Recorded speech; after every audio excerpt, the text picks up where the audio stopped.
नमस्कार दोस्तों, जय बद्री विशाल। तो आज मुझे मौका मिला फाइनली कि अपने एक बहुत ही इम्पोर्टेंट गेस्ट के साथ सच कहें, जो बिल्कुल सच कहें हमारा ये शो है, 1-to-1 डिस्कशन करें, क्योंकि वो बहुत ही अच्छी एंकर भी हैं और सोशल मीडिया पे आजकल छाई हुई हैं। तो आप लोग समझ गए होंगे मैं जिनका नाम ले रहा हूँ, दिव्या जी। और सच कहें में ये अकेले पहली बार हमारे साथ आई हैं। बिल्कुल। तो इसकी शुरुआत हमने साथ में मिलकर की थी। बताया था कि सच कहें आने वाला है। तो पहली बार हम लोग एक साथ कई सारे मुद्दों पे अपने दर्शकों के साथ डिस्कशन करने वाले हैं। तो शुरुआत मैं करूंगा, अभी कुछ यूपी में भी और कई जगह पे बेरोजगारी पे बातचीत चल रही है। तो बेरोजगारी की धूप में जलती हुई जिंदगी, बिल्कुल, पैसों की तलाश में जूझती हुई जिंदगी, कुछ बनने कुछ बनाने की तमन्ना लिए आपके शहर सिर्फ तमन्नाओं का बोझ उठाती हुई जिंदगी। अरे वाह, हो सिफारिश तो बात बन जाए तुम्हारी भी ए बेरोजगार, हो सिफारिश तो बात बन जाए तुम्हारी भी ए बेरोजगार, वरना देख लो रेत की तरह हाथ से फिसलती हुई जिंदगी। अरे बाबा, क्या कहने आपके सर, क्या कहने। लिटरली आई लव दिस ना, आई टोटली लव दिस। तो मैंने उसके बाद की जो चीज की वो मैं बताता हूँ कि मैं अपने कैरियर में जब मैं हारा यहाँ पे, तो मैंने लिखा कि हौसला तो करना पड़ता है, कई जख्म कई घाव हो जाते हैं। बिल्कुल, हौसला तो करना पड़ता है, कई जख्म कई घाव हो जाते हैं। हो जाए अगर पाने का इरादा बुलंद, तो मंजिलों के पांव हो जाते हैं। बिल्कुल, दूर से देखकर हिम्मतें हौसला मत हार, मंजिलों तक पहुंचने के लिए चलना तो पड़ता है। अरे बाबा, और सोचने से सिर्फ कहानियां ही बनती हैं, इतिहास बनाने के लिए लड़ना तो पड़ता है। तो दिव्या जी, जब भी कभी कोई इतिहास बना, मैं एक इंजीनियर था, वहां से फिर सीईओ बना, एक्टर बना, डायरेक्टर बने, राइटर बने, प्रोड्यूसर बने, एंकर भी बन गए, मेरी पोजीशन भी छीन ली उन्होंने। तो और उसके साथ साथ कुछ टाइम के लिए किसी पार्टी ने भी मुझको लेने की कोशिश की, लिया भी, कुछ काम भी किया। मैंने ये देखा कि इतिहास अगर आपको बनाना है तो आपको लड़ना तो पड़ेगा। बिल्कुल, घर में बैठ के आप इतिहास नहीं बना सकते। आपके पेरेंट्स आपको जन्म देते हैं, बड़ा करते हैं, पढ़ाते हैं, लिखाते हैं। बड़ी इमोशनल स्टोरी आपकी थी, एक बार कभी आपने मुझे बताया था। तो मैं ये जानना चाहूँगा दिव्या जी कि थोड़ा सा हम लोग अभी इस मुद्दे से आते हुए अपनी लाइन पे एक बात करेंगे कि रोजगार और बेरोजगारी, इसकी बात तो हम लोग करते ही रहते हैं। बिल्कुल। लेकिन जब तक हम खुद में हौसला नहीं करेंगे तब तक हमें कोई मतलब हम जीत नहीं सकते। ऐसा पहली बात तो ये है कि ना, आज के टाइम में लोगों को एग्जैक्टली पता ही नहीं है कि वो चाहते क्या हैं जी। और जिनको पता है उनको ये नहीं पता कि वो उस चीज के लिए कितने केपेबल है या नहीं है जी। अगर आप अपनी लाइन की बात करें, आप एक्टिंग की लाइन की बात करें, एक्टर बनना बहुत लोगों को है। बनना क्यों है? क्योंकि फेम मिलता है, पैसा मिलता है, लग्जरी जिंदगी मिलती है, फैंस होते हैं, दुनिया भर की चीजें, वो लाइफ हर इंसान जीना चाहता है। पर क्यों? तुमने कभी ये जानने की कोशिश की कि सच में क्या तुम एक्टर बन सकते हो? हर नॉर्मल बंदा नॉर्मल थिएटर जाके, या फिर आप कहो कि मैं वीडियोस देख के या किसी को इंस्पायर्ड बोलता है कि मैं सलमान खान से, शाहरुख खान से इंस्पायर्ड हूँ।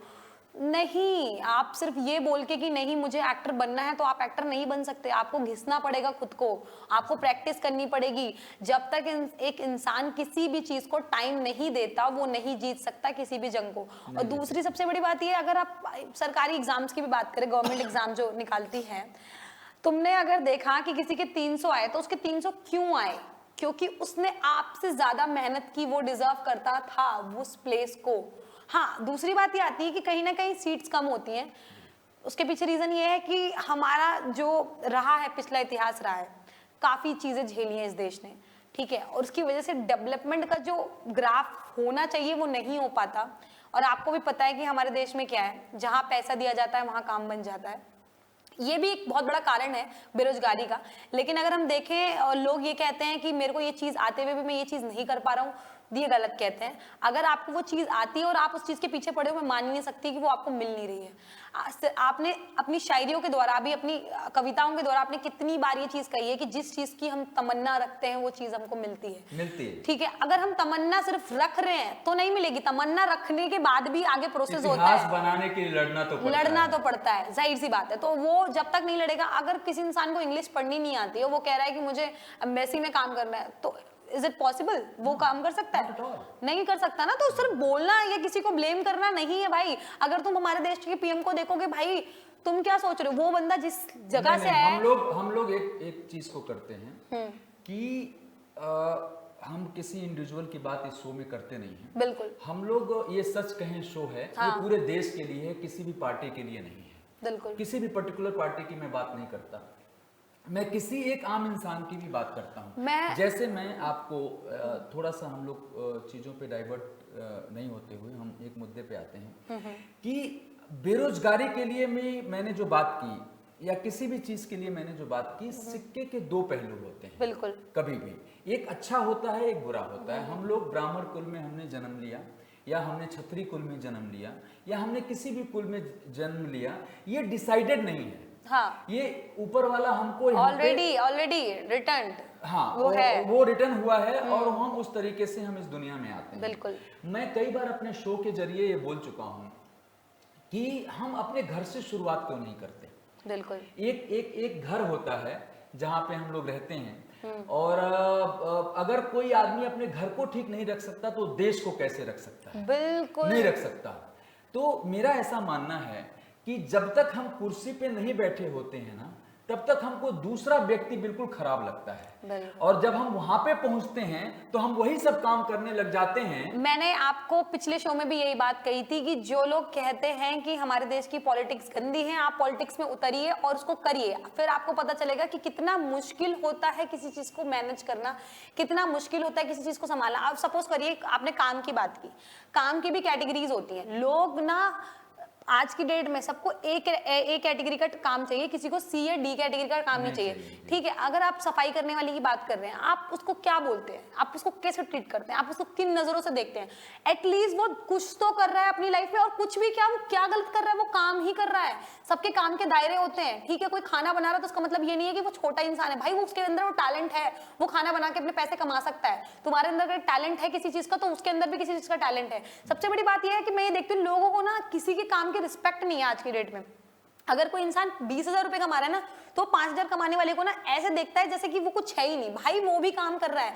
जब तक आप किसी भी काम की इज्जत करना नहीं सीखेंगे, आपको कोई इज्जत नहीं देगा, ना आपके पास काम आएगा। और आ भी जाता तो आप एक अच्छे इंसान नहीं कहलाएंगे, क्योंकि हर एक व्यक्ति का अपना विशेष इंपॉर्टेंस होती है इस लाइफ में। अगर आप किसी कूड़े वाले को बोलते हैं, कूड़े वाले भैया आए हैं, भैया आप आए क्यों नहीं? अरे भाई तुम उसको पूछो, भाई उसका नाम पूछो, नाम से भी बुला सकते हो। जब वो आता है गेट पे तो बोल रहे हो कूड़े वाले भैया आए, उनको कितना बुरा लगता है सुन के। आपने कभी सोची इस चीज को? नहीं सोचा कभी भी ना। आप किसी की फीलिंग से, अगर आपने पूछ लिया, हाँ भैया कितने दिन हो गए आप आए नहीं, बड़ी परेशानी होगी, और पानी पियोगे क्या, भाई वो बंदा सोचेगा कि भाई मेरी भी इज्जत है, मतलब मैं अगर कुछ नहीं करता तो लोगों को फर्क पड़ता है।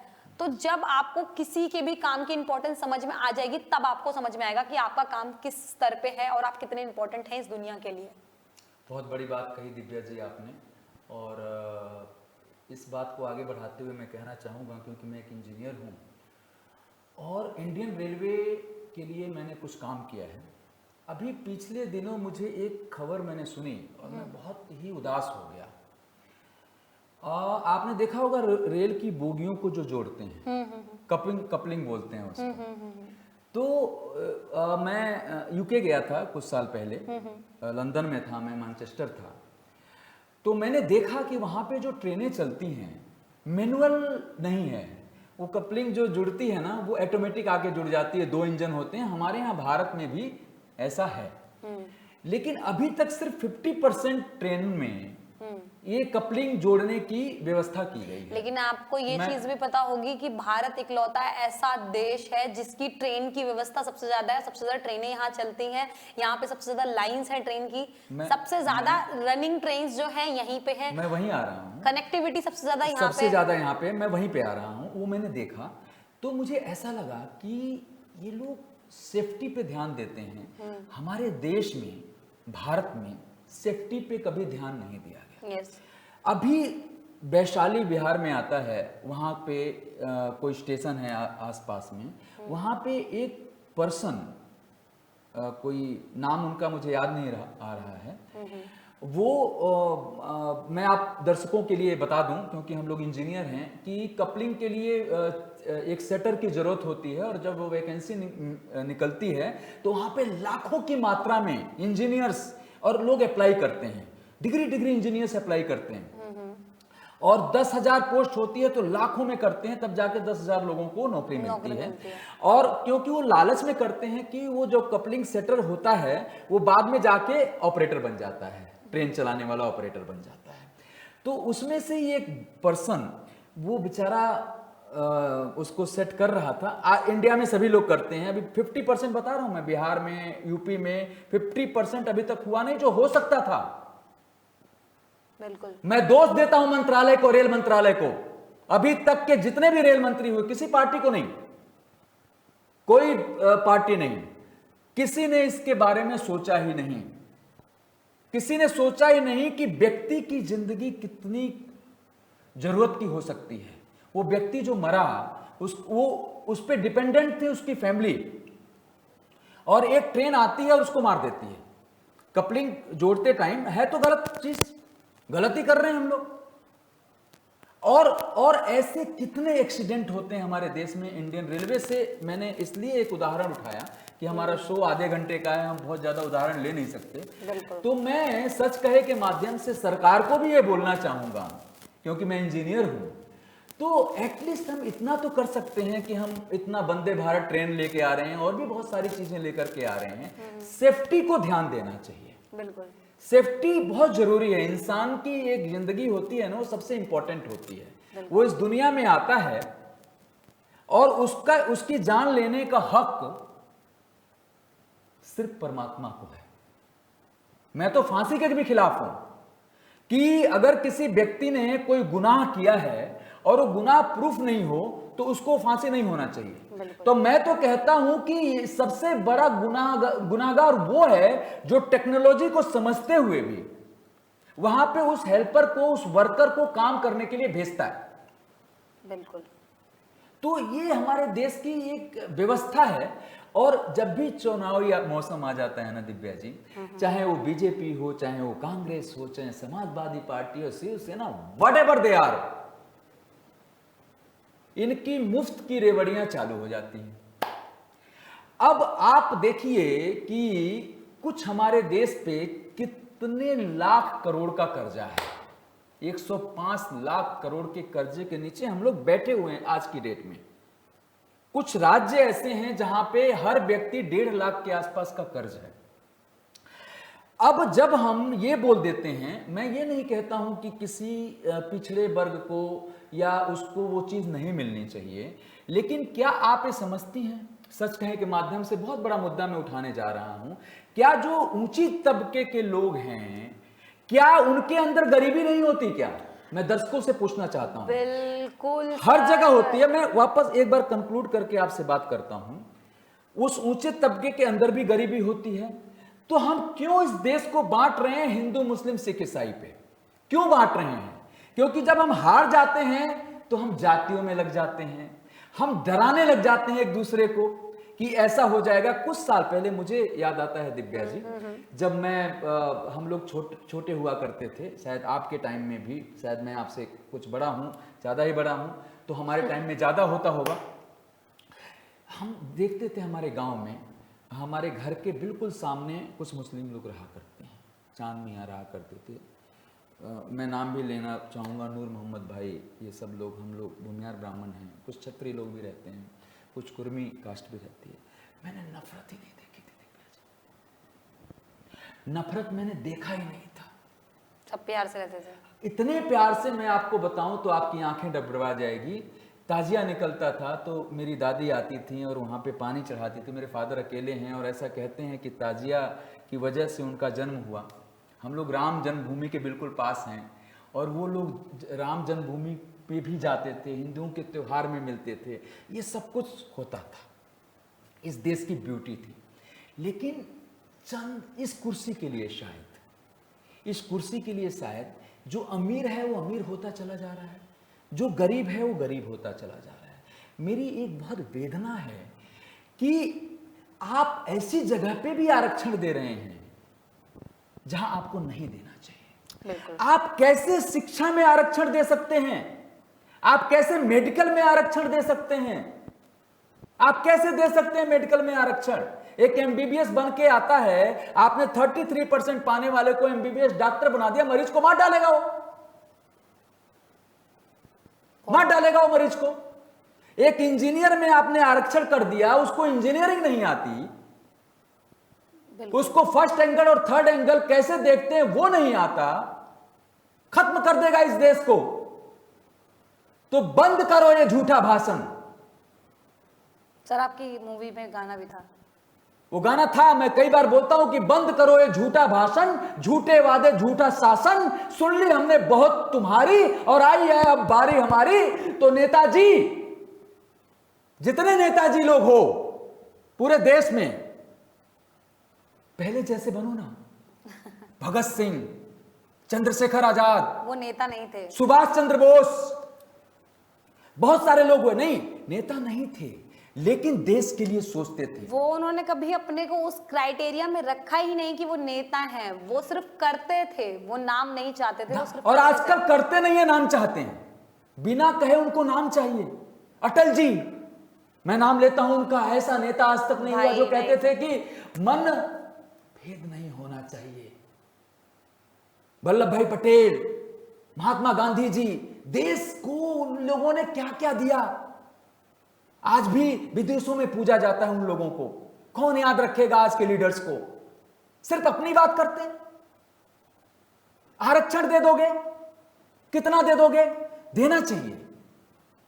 गरीबी है इस देश में सबसे बड़ा आरक्षण, गरीबी। वो भूमियार है, वो ब्राह्मण है, वो क्षत्रिय है, वो कुर्मी है, वो कुम्हार है, वो मुस्लिम है, वो जो भी हैं, जो भी गरीब हैं, मैं ऐसा मानता हूं। सच कहने के माध्यम से बहुत बड़ा खुलासा मुझे आज आपके साथ करना था। क्या ब्राह्मण में गरीब नहीं है? सब में सारी, क्या क्षत्रिय में गरीब नहीं है? सारी कैटेगरी। तो आप उनको, अगर वो अच्छा बच्चा पढ़ने में है, जैसे मैंने अपने शो में बताया था, आईएएस के एग्जाम पे मैंने क्वेश्चन किया था। क्वेश्चन ये किया था मैंने कि पिछले 3 साल से आईएएस में, मैं टेक्निकल हूं इसलिए मैं बात कर रहा हूं, ऐसे क्वेश्चन आ रहे हैं। मैथमेटिक्स इतना तगड़ा आ रहा है जैसे वो आईएएस जाकर के लैब में टेस्ट करेगा। नहीं कर सकते वो टेस्ट। यूपीएससी के एग्जाम में चेंज करना चाहिए आपको, बहुत टफ है। इसलिए चेंज करना चाहिए आपको। साइकोलॉजी पढ़नी बतानी चाहिए ज्यादा, कि उस व्यक्ति को साइकोलॉजी की कितनी नॉलेज है। क्या वो एक अफसर बन के, क्या वो कमिश्नर बन जाएंगे, जब किसी देश के कलेक्टर बन जाएंगे तो क्या वो समान भाव में सबको देख पाएंगे? क्या हिंदू मुस्लिम सिख ईसाई सबको एक तरह से देख पाएंगे? क्या ऐसा हमको सोचना चाहिए। और जब हम ऐसा सोचना शुरू कर देंगे तब जाके मुल्क पास होगा।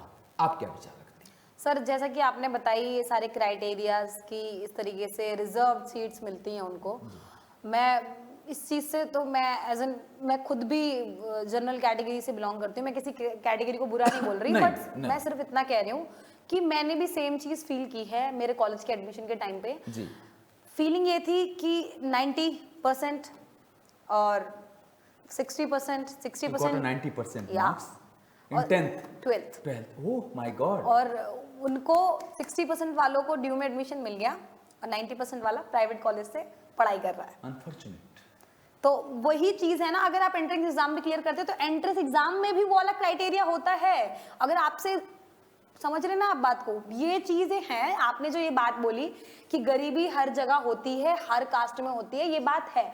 आपको ये नहीं देखना चाहिए कि कौन कौन सी कास्ट से आया, आपको ये देखना चाहिए कि किसकी गरीबी रेखा ज्यादा है, किसकी गरीबी रेखा कम है। अगर किसी की गरीबी रेखा बहुत ज्यादा है और वो उभर के बहुत अच्छा इंसान बन सकता है, अपनी फैमिली को बचा सकता है, अपनी फैमिली को एक अच्छी लाइफ दे सकता है और वो डिजर्विंग है, उसकी परसेंटेज ज्यादा है, तो आप उसको दे दीजिए रिजर्विंग, बिल्कुल दे दीजिए, दे दीजिए, कोई दिक्कत नहीं। और इनफैक्ट मैं तो कहती हूँ उनको दीजिए जो मेहनत मेहनत करके 90%, 100% या 99%, 98% लेकर आ रहे हैं, उनको दीजिए आप रिजर्वेशन। हाँ जी, दीजिए उनको दीजिए, क्योंकि उन्होंने मेहनत की है यार, बहुत मेहनत लगती है। ये 90% सिर्फ सुनने में 90% लगता है, जब पढ़ने बैठता है ना बच्चा तो समझ में आता है कि वो 90% किस तरीके से बनता है, कितनी टाइम की मूवीज छोड़ता है, और बच्चा जो स्कूल से भाग के आता है पढ़ने के लिए ट्यूशन छोड़ता है, अपने घर की बर्थडे पार्टी छोड़ता है, बहुत सारी ये छोटी छोटी चीजें ना, बहुत कुछ ये ना लाइफ को जो खुशी देती है ना, वो चीजें अवॉइड करके एक इंसान पढ़ता है, ठीक है। और ये दूसरी बात ये है कि जाति की, जैसे आपने बात की ना, जाति टॉपिक ही ऐसा है ना सर कि ना ये कभी भी एंड नहीं होने वाला, क्योंकि ये हमारा जो देश है इसमें बहुत सारी जातियां। और आपको एक बात बोलूं मैं, आपने जो मुझे एक बात बोली कि अब ना जातियों के अंदर भी जाति वाला भाव आ चुका है, एवरीवन थिंकिंग अबाउट, मतलब हाँ गलत आ चुका है, सबके अंदर आ चुका है। सबको अपनी वो प्राउडनेस दिखानी है कि हम इस रिलीजन से वो करते हैं, बिलोंग करते हैं, हम इस रिलीजन से बिलोंग करते हैं, सबका ये अलग क्राइटेरिया आ चुका है। तो मैं तो सीधे से ये बोलती हूँ कि आप खुद सक्षम बनिए, आप खुद एजुकेटेड बनिए, किसी की बातों से आपको फर्क नहीं पड़ना चाहिए। दूसरी बात ये कि आपको दिख रही है चीजें, आप एनालाइज कीजिए, आप अपने आप को सिर्फ न्यूज तक मत रहिए, आप खुद देखिए कि समाज में लिटरली चल क्या रहा है और क्या नहीं चल रहा है। जब आप खुद एक अपने आप को अवेयरनेस जो कहते हैं ना, सोशल अवेयरनेस, वो हर एक इंसान को नीड है उसकी। जब आपके अंदर खुद की सोशल अवेयरनेस आ जाएगी ना, आपको नहीं जरूरत पड़ेगी किसी भी तरह के लफड़ों में पड़ने की। क्लियर एंड आउट रहेगा आपको क्या करना है, क्या नहीं करना है, किसके साथ क्या बात करनी है, क्या बात नहीं करनी, किसको वोट देना है, किसको वोट नहीं देना, ये सारी बातें। और वोट की बात में करूँ तो यार ऐसी कोई पार्टी ही नहीं है पर्टिकुलर कि जिसके ऊपर हम आंख बंद करके पट्टी लगा करके बोले कि हाँ भाई। मैंने वही बोला, इसलिए सो पॉलिटिकल है ही नहीं। वही कह रही हूँ कि चलिए हम आगे बढ़ते हैं इस चीज को। मैं इसको कंक्लूड करूंगा। जैसे आपने बताया आपने 90% लिया, मैं 10th में मैथ में मेरा डिक्टेंशन था। अच्छा, मैकेनिकल इंजीनियर हूं मैं ऑफिशियली ये जनता को बताना चाहता हूं। और शायद आज हमारा कन्वर्जेशन सुन के मुझे तो कोई पार्टी लेने वाली नहीं है, ना आपको लेने वाली है। और लेकिन दिल का एक बोझ हल्का होता है, बिल्कुल, क्योंकि जितनी पार्टियां देश में है, मैं उनको ये सच कहने के माध्यम से बोलना चाहूंगा कि जब जब मौसम आए चुनावी, आते हो तुम तबही नजर, और मिल जाए बस कुर्सी तुमको, हो जाते हो छू मंतर। बिल्कुल। तो जोड़े थे कल जिनके हाथ, उनको ठेंगा दिखाओ तुम आज, उनका ही तुम खून चूसते पहनाया जिसने ताज। तो नकली चेहरा कपटी वचन, उजले कपड़े मैला है मन, तुम सा नाटक कर पाए ना कोई अभिनेता जी। मैं कहता हूं कि जब लोग नेता शब्द बोले तो लोगों के मन में प्राउड आना चाहिए। ऐसा लीडर बनिए, ऐसा लीडर बनिए। सर लीडर की आप बात कर रहे हैं, जब हमारा देश बहुत अमीर था, राजाओं का शासन था, कितना प्यार करते थे लोग राजाओं को। ये हमारे देश, ये हमारे राज्य का राजा है, हमारे राजा के खिलाफ कुछ मत बोलना, कुछ मत बोलना। इनफैक्ट उस टाइम पे भी सर ये चीजें थी, ऐसा नहीं है कि राजा पूर्ण रूप से अपनी जनता के लिए सक्षम था, ये बात है नहीं। जब हम जहां पे भी जाएंगे ना, हर सिक्के के दो पहलू वाली बात आपने बोली ना, वो टाइम भी। इनफैक्ट मेरी ना इस चीज में बिल्कुल अलग सोच है। मेरी सोच ये है कि अच्छा हुआ जो अंग्रेज आए, अच्छा हुआ जो चोरी करी। क्यों? उसके पीछे कारण ये है, हम गुलाम तब भी थे, हम गुलाम अब भी हैं। एटलीस्ट अब हम खुले गुलाम हैं। समझ रहे हैं आप बात को? पहले हम राजा के नीचे, राजा का बेटा राजा बनेगा, राजा का बेटा राजा बनेगा, और हम बेचारे गरीब मजदूरी कर रहे हैं ना, हमारे पास कोई काम है, बस राजा के घर में काम कर करके वो वाली जिंदगी। एटलीस्ट अंग्रेजों ने इतनी प्रिविलेज तो दी हमें जाने के बाद कि हम खुद से अपना भविष्य सुधार सकते हैं, कुछ नया कर सकते हैं, ये चीजें हैं, ठीक है। और एटलीस्ट हमारे पास इतनी ताकत तो आ गई कि हम तख्ता पलट तक करने की ताकत रखते हैं। हमारे हाथ में ही सारी चाबी है। तो इससे बड़ा मैं कुछ नहीं मानती कि हमें इतना भी दिया, बहुत दिया। मैं तो इस चीज को भी बहुत खुश हूँ कि ये वाली स्टेज जो आई है, ये वाली स्टेज मुझे बहुत अच्छी लगी स्टेज। बिल्कुल, मैं ऐसा मानता हूँ। धन्यवाद भी हम करना चाहेंगे हमारे जितने भी प्रधानमंत्री आए इस देश के लिए, या जितने भी नेता लोग आए। लेकिन मेरा सिर्फ ये मानना है कि आज जब मैं राजनीति को देखता हूँ, आज की परिप्रेक्ष्य में जब मैं राजनीति को देखता हूं, तो मुझे बहुत तकलीफ हो जाती है। जिस भी चैनल पे आप खोलेंगे, चैनल खोल तो लीजिए, अगर किसी ने बहना को 2,500 रुपए महीना दिया ना, तो अगली पार्टी 3,000 बहना को दे देगी। बिल्कुल। देगी कि नहीं देगी, ये बात की बात है, बोलने के लिए। तो इसके लिए मैंने बोला कि अगर हमारे देश के लीडर, जिनके नीचे IAS लोग काम करते हैं, कलेक्टर काम करते हैं, उनको अपना बयान देते टाइम नफरत वाले बयान नहीं देना चाहिए। या ऐसा कोई वादा नहीं करना चाहिए जो उसको पूरा ना कर पाए। बिल्कुल। और देश को गिरवी रख के तो प्लीज आप वादे मत करिए। आप देश में टेक्नोलॉजी बढ़ाइए, देश के लोगों को सक्षम बनाइए, उनको आप मुफ्त का पैसा देने की आदत मत डालिए, रिश्वतखोरी को बंद करिए, सबको समान अधिकार अगर आपको देना है तो दीजिए। मैं कहता हूं आप सबको समान अधिकार दीजिए, लेकिन मेडिकल के अंदर ये चीजें नहीं करी। नहीं होनी चाहिए। शिक्षा के अंदर जहां पे किसी की जान जा रही है, और जो लोग एडमिनिस्ट्रेशन देखते हैं यूपीएससी, बहुत तकलीफ हुई मुझे, बहुत तकलीफ हुई मुझे। जो पेपर लीक हो गया, रो गया मैं, कलप गया मैं। वो जिन बच्चों ने दिन रात लगा के मेहनत की, आपने अपने लोगों को पीछे से डालने के लिए, आपका क्या मतलब होगा वो आप जानते होंगे। आप परीक्षा को ही गलत लीक करवा देते हैं पेपर। मैं कहता हूं अगर सरकारें जाग जाएं, हर प्रदेश की सरकारें, हमारे देश के संविधान, बाबा साहब अंबेडकर के संविधान ने ऐसी ताकत दी है कि अगर सरकारें जाग जाएं तो ये सारे जुर्म खत्म हो जाएंगे। और मैं आपको वादा करता हूं दिव्या जी, सच कहे के माध्यम से राय क्रिएटिव प्रोडक्शन बहुत बड़ा ऐलान करने वाला है कुछ सालों के अंदर, और जगा देंगे इस सरकारों को। और नहीं जगेंगी लोग, जैसा हमने इस सारी बातें की कि ऐसा नहीं होना चाहिए, इसके साथ ही अपने दर्शकों से विदाई लेते हैं। बिल्कुल, और अगले शो में किसी नए शख्सियत के साथ मुलाकात करते हैं। धन्यवाद।